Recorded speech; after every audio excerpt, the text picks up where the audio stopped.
J'ai laissé ma demi-sœur enceinte emménager chez nous, et elle a tenté de détruire la carrière de mon mari après qu'il a repoussé ses avances, mais j'ai retrouvé son ancien téléphone. Il y a 2 mois, Shannon, 30 ans, ma demi-sœur, a divorcé de son mari Tobias, 34 ans, après 5 ans de mariage. Elle a dit à tout le monde qu'elle l'avait surpris en train de la tromper avec une collègue et qu'il avait été émotionnellement abusif tout au long de leur mariage.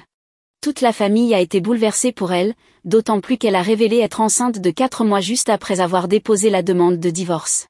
À ce moment-là, Shannon vivait avec une colocataire dans un appartement, et elle m'a demandé si elle pouvait rester chez nous temporairement. Elle a expliqué qu'elle ne pouvait plus payer le loyer de l'appartement puisqu'elle devait financer son avocat et d'autres dépenses liées au divorce. Elle a dit qu'elle avait peur d'être seule pendant sa grossesse. Quand j'en ai parlé avec David, 32 ans, mon mari, il n'était pas vraiment pour cette idée. Il a dit que Shannon l'avait toujours mis mal à l'aise. J'ai ignoré ses inquiétudes à l'époque. Shannon avait toujours été gentille avec nous lors des réunions de famille. J'ai convaincu David qu'il fallait aider la famille dans les moments difficiles, surtout vu sa situation. Il a accepté à contre-cœur, principalement pour me soutenir. Les premières semaines après l'arrivée de Shannon se sont passées relativement bien. Elle restait dans sa chambre, gardait ses distances et semblait sincèrement reconnaissante de notre aide. Elle aidait même parfois avec les tâches ménagères. Mais les choses ont commencé à changer environ 1 mois après son arrivée.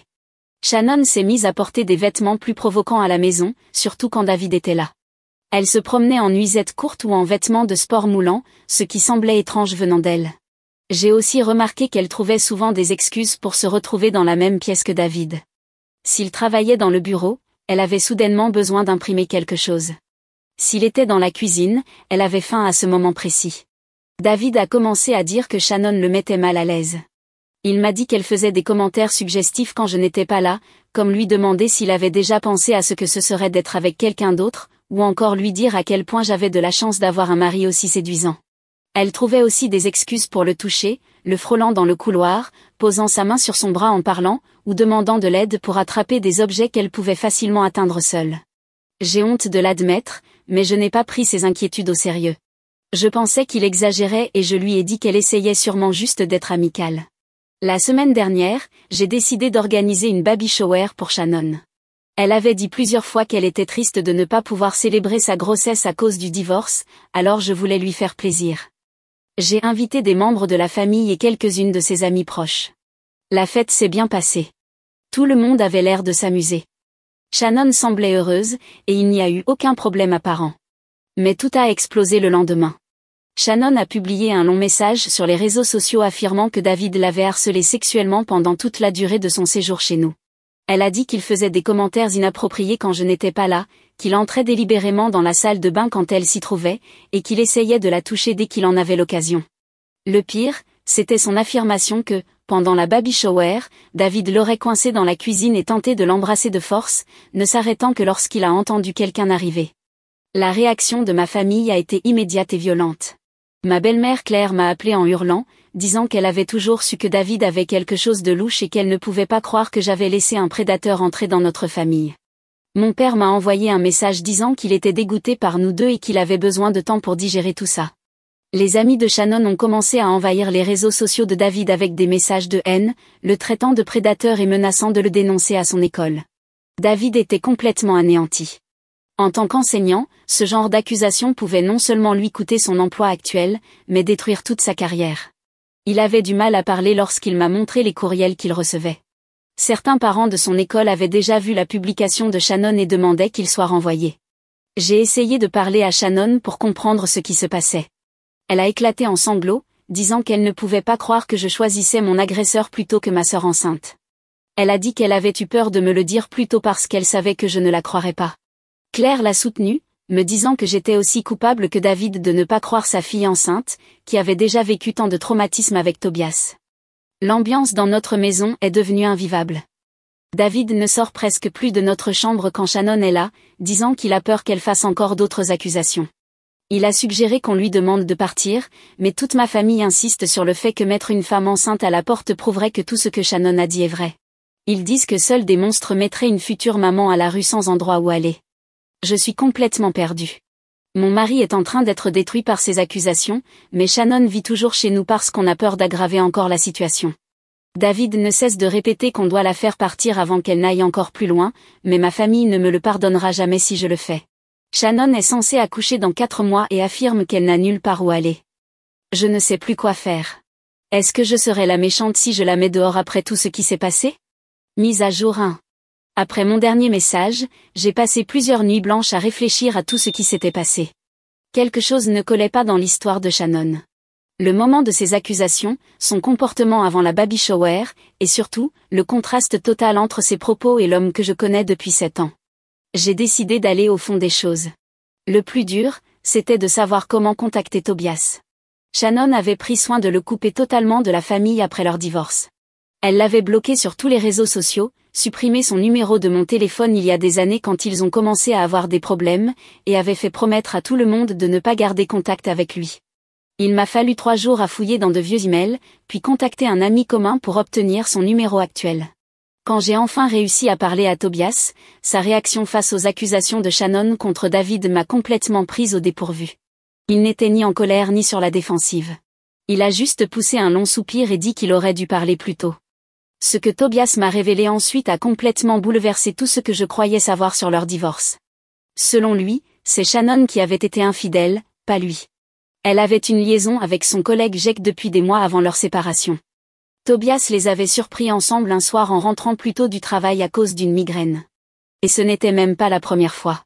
Il a ensuite découvert qu'ils se voyaient régulièrement dans l'appartement de Jake depuis plusieurs semaines. Mais le véritable choc est arrivé quand Tobias m'a expliqué pourquoi il était resté silencieux. Shannon l'avait menacé de détruire sa carrière s'il révélait son infidélité. Elle lui avait dit qu'elle raconterait à tout son entourage professionnel qu'il était abusif, qu'elle s'arrangerait pour que personne ne croie jamais sa version des faits.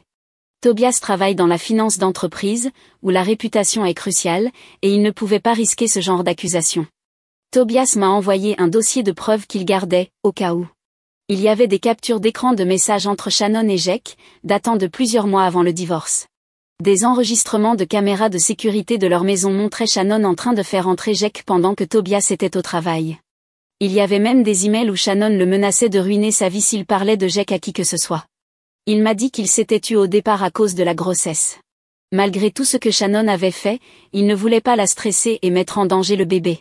Mais après avoir appris ce qu'elle faisait à David, il ne pouvait plus se taire. Il se sentait en partie responsable, car son silence avait permis à Shannon de garder son image de victime innocente. J'ai passé toute une journée à parcourir toutes les preuves envoyées par Tobias. Les messages entre Shannon et Jake étaient explicites, sans aucune ambiguïté.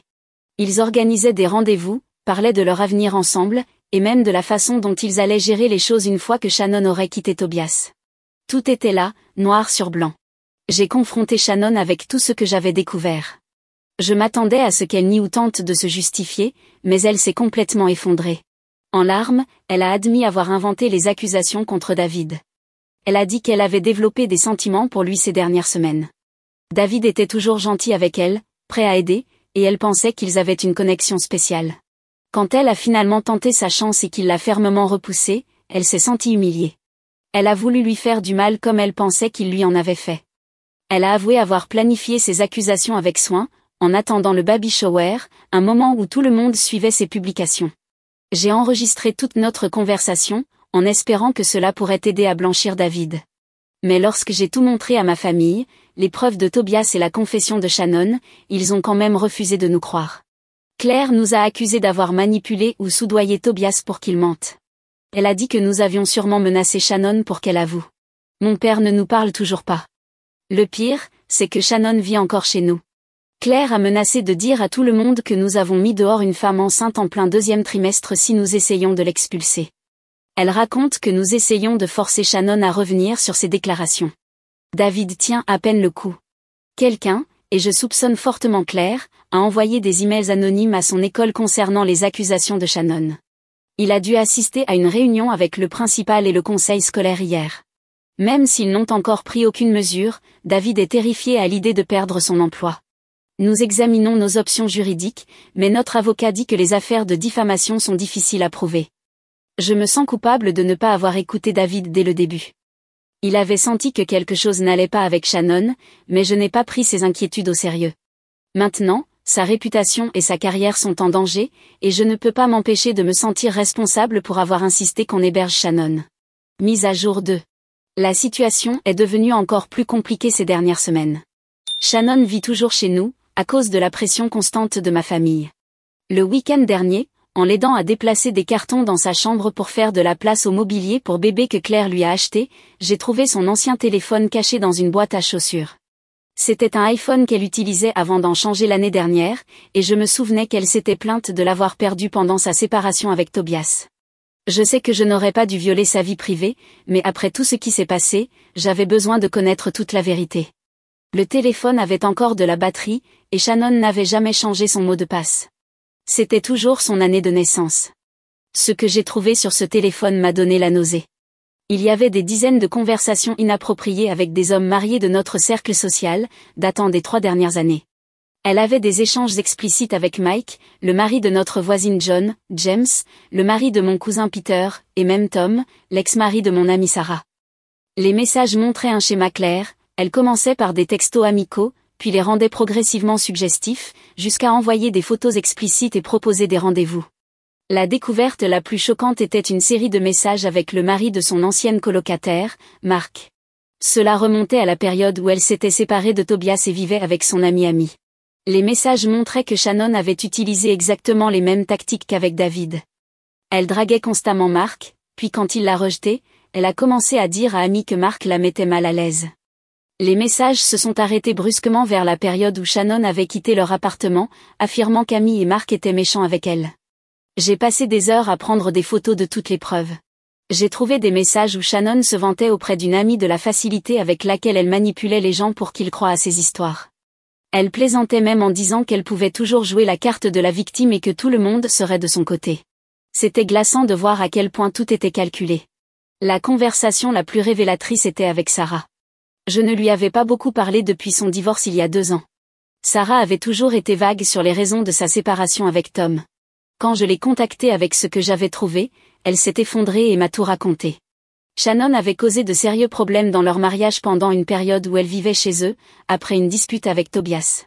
Sarah avait surpris Shannon en train d'essayer d'embrasser Tom, et quand elle les avait confrontés, Shannon avait retourné la situation en accusant Tom de harcèlement. Leur mariage n'a pas survécu au stress et aux problèmes de confiance qui ont suivi. J'ai aussi trouvé des messages prouvant que Shannon connaissait Jake, le collègue de Tobias, bien avant la supposée découverte de son infidélité. Ils avaient planifié leur liaison pendant des mois, et Shannon avait même aidé Jake à créer un faux compte mail pour envoyer des accusations anonymes contre Tobias à son lieu de travail. C'était une stratégie pour discréditer Tobias avant qu'il ne révèle leur relation. Les messages les plus récents sur le téléphone étaient avec Claire, juste avant que Shannon emménage chez nous. Elle discutait de comment Shannon pourrait économiser de l'argent en vivant chez nous, et Claire lui suggérait de mettre en avant sa grossesse pour obtenir de la sympathie. Il y avait même des messages où elle parlait de David comme d'une cible facile, car il était toujours gentil avec tout le monde. J'ai tout montré à David, et il était à la fois soulagé et horrifié. Soulagé parce que nous avions enfin des preuves solides du comportement manipulateur de Shannon, mais horrifié de voir depuis combien de temps elle manipulait notre entourage. Nous documentons tout et avons recontacté notre avocat. Les preuves du téléphone pourraient nous aider à nous défendre contre ces accusations. Je n'ai pas encore confronté Shannon à propos du téléphone. Elle ne s'est même pas aperçue qu'il manquait parmi ses affaires. Je rassemble encore plus de preuves et essaie de contacter d'autres personnes qu'elle a blessées avant de passer à l'action. David pense que nous devrions tout montrer directement à mon père, mais je veux m'assurer que nous avons toute l'image complète avant de le faire. Mise à jour 3. J'ai finalement atteint mon point de rupture la semaine dernière. Après avoir rassemblé toutes les preuves et parlé avec plusieurs personnes que Shannon avait blessées au fil des années, j'ai décidé d'affronter la situation de front. Mon père organisait un dîner de famille pour essayer de régler les tensions entre nous. Il ne parlait toujours pas directement à David, mais il avait au moins recommencé à répondre à mes messages.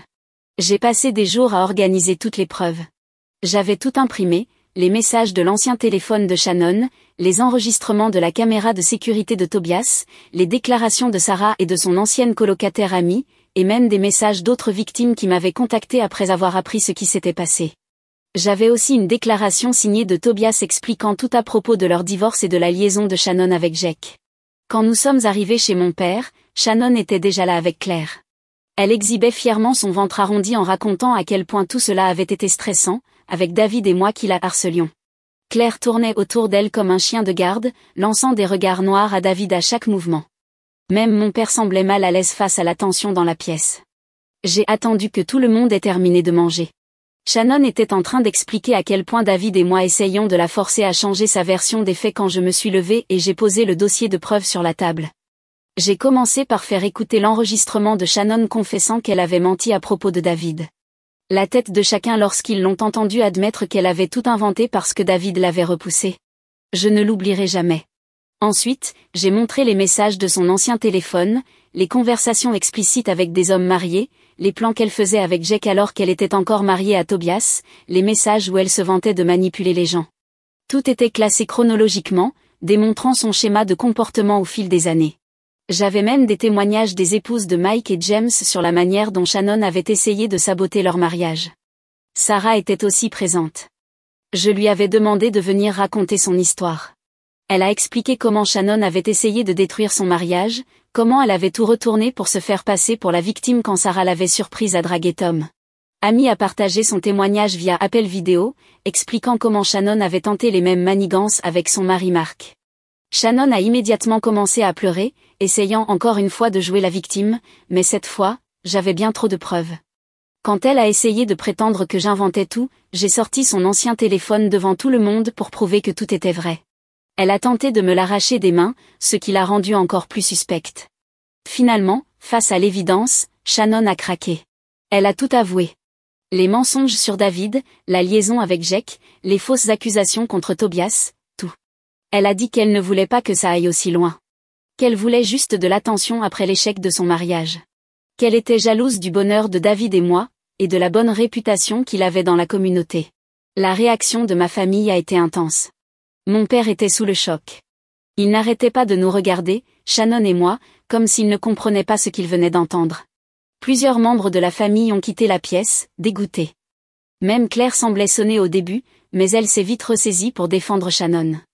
Claire a commencé à dire que c'était notre faute à tous, qu'on n'avait pas été assez présent pour Shannon pendant son divorce. Elle a tenté de rejeter la faute sur Tobias, disant que s'il avait été un meilleur mari, Shannon n'aurait pas eu besoin de chercher de l'attention ailleurs. Puis elle a essayé de me blâmer, disant que je n'avais jamais été une bonne belle-sœur. Mais la réaction la plus inattendue est venue de mon père. Il a enfin pris la parole et a dit à Claire d'arrêter de chercher des excuses pour Shannon. Il a dit qu'il l'avait vue, pendant des années, couvrir les mensonges de Shannon, toujours trouver quelqu'un d'autre à blâmer. Il a présenté ses excuses à David, lui disant qu'il aurait dû savoir qu'une accusation aussi grave nécessitait des preuves concrètes. Shannon est partie en larmes, suivie de Claire. Depuis ce jour-là, plusieurs membres de la famille ont contacté David et moi pour s'excuser d'avoir cru les mensonges de Shannon. Certains nous ont même raconté leurs propres expériences, des moments où Shannon avait essayé de mettre le désordre dans leur relation, mais qu'ils avaient pris cela pour des caprices. La vérité sur le père du bébé est aussi sortie ce soir-là. C'était l'enfant de Jake, pas celui de Tobias comme Shannon l'avait prétendu. Tobias le savait depuis le début, mais il avait gardé le silence pour la protéger, ce qui m'a encore plus brisé le cœur en pensant à la manière dont nous l'avions tous traité. Mise à jour 4. Shannon a emménagé chez Claire la semaine dernière, après qu'on lui a enfin dit qu'elle devait quitter notre maison. Elle ne s'est pas beaucoup défendue cette fois. Je crois qu'elle savait qu'elle n'avait plus aucune emprise sur nous. Le jour de son départ, elle a essayé une dernière fois de jouer la victime, en pleurant qu'elle n'avait nulle part où aller, mais David et moi sommes restés fermes. Depuis le dîner de famille, Claire est en furie. Elle n'arrête pas d'appeler et de texter tous les membres de la famille, exigeant que je présente des excuses à Shannon pour l'avoir humiliée publiquement et ruiné sa réputation. Selon Claire, j'aurais dû gérer tout cela en privé au lieu d'exposer Shannon devant tout le monde. Elle m'a accusé d'avoir été cruelle d'embarrasser une femme enceinte et dit que j'aurais dû faire preuve de plus de douceur. L'ironie de ses propos ne m'échappe pas. Elle veut que je m'excuse pour avoir dévoilé la vérité, mais ne voit aucun problème dans le fait que Shannon ait failli détruire la carrière de David avec de fausses accusations. Claire a même essayé de convaincre mon père que les hormones de grossesse de Shannon étaient responsables de son comportement, et qu'on devait tous lui pardonner parce qu'elle traverse une période difficile. La majorité de la famille a complètement coupé les ponts avec Shannon et Claire. Ma tante Maria, qui avait d'abord été l'une des plus ferventes défenseuses de Shannon, a dit à Claire d'arrêter de l'appeler après que celle-ci a continué à prétendre qu'on était trop dur avec Shannon. Même mon cousin Peter, qui essaie habituellement de rester neutre, a bloqué Shannon et Claire sur les réseaux sociaux après que Claire a tenté de minimiser ce que Shannon avait fait à son mariage. Mon père s'est finalement ouvert à moi sur le passé de Shannon. Il a avoué qu'il y avait eu des incidents similaires au lycée. Shannon avait accusé 2 professeurs de comportements inappropriés parce qu'ils lui avaient mis de mauvaises notes, et Claire l'avait toujours défendu. Il m'a dit qu'il regrettait de ne pas avoir reconnu ce schéma plus tôt et m'a présenté ses excuses, encore une fois, pour avoir douté de David. Il essaie désormais de se rattraper en soutenant publiquement notre couple et en tenant tête à Claire. Le poste de David est désormais sécurisé, maintenant que la vérité est sortie. Le conseil scolaire a officiellement abandonné toutes les accusations après que plusieurs personnes ont témoigné du passé de Shannon. Certains parents, qui avaient exigé son renvoi, ont même envoyé des lettres d'excuses pour avoir cru des accusations sans preuve. Nous sommes en train de déménager dans un autre quartier. Pas parce que nous y sommes contraints, mais parce que nous avons besoin d'un nouveau départ, loin de tout ce drame. Nous avons trouvé une belle maison plus proche de l'école de David, et mon entreprise a un bureau dans cette zone, donc je vais demander un transfert. Je n'ai plus parlé à Shannon ni à Claire depuis le dîner, et je n'ai aucune intention de le faire. Certaines des victimes de Shannon envisagent des poursuites judiciaires. Sarah et son ex-mari Tom ont pris contact avec un avocat pour lancer une procédure civile concernant les dommages qu'elle a causés à leur mariage. Amy et Mark envisagent aussi leurs options légales. Même Tobias reconsidère son choix de rester silencieux sur les fausses accusations qu'elle avait portées contre lui sur son lieu de travail. Quant à Jake, le collègue avec qui Shannon a eu une liaison, il ne veut plus entendre parler ni d'elle ni du bébé. Quand tout est sorti, il lui aurait dit qu'il ne voulait jamais de relation sérieuse et l'a immédiatement bloqué.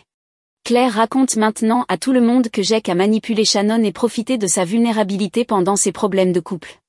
Shannon vit toujours chez Claire, jouant à la victime et répétant à qui veut l'entendre que nous conspirons tous contre elle. Elle poste des messages vagues sur les réseaux sociaux à propos de pardon et de la souffrance qu'on ne comprend pas. Claire continue d'alimenter ce récit, commentant chaque publication en disant à quel point Shannon est forte de survivre à un autre abus. Le plus dur dans toute cette histoire, ce n'est ni le déménagement, ni les conflits familiaux. C'est de savoir que ma belle-sœur était prête à détruire la vie de mon mari simplement parce qu'il ne voulait pas d'elle. Une telle méchanceté calculée, c'est quelque chose que je ne pourrai jamais pardonner, ni oublier. Mais au moins, maintenant, tout le monde connaît la vérité, et David et moi pouvons enfin aller de l'avant.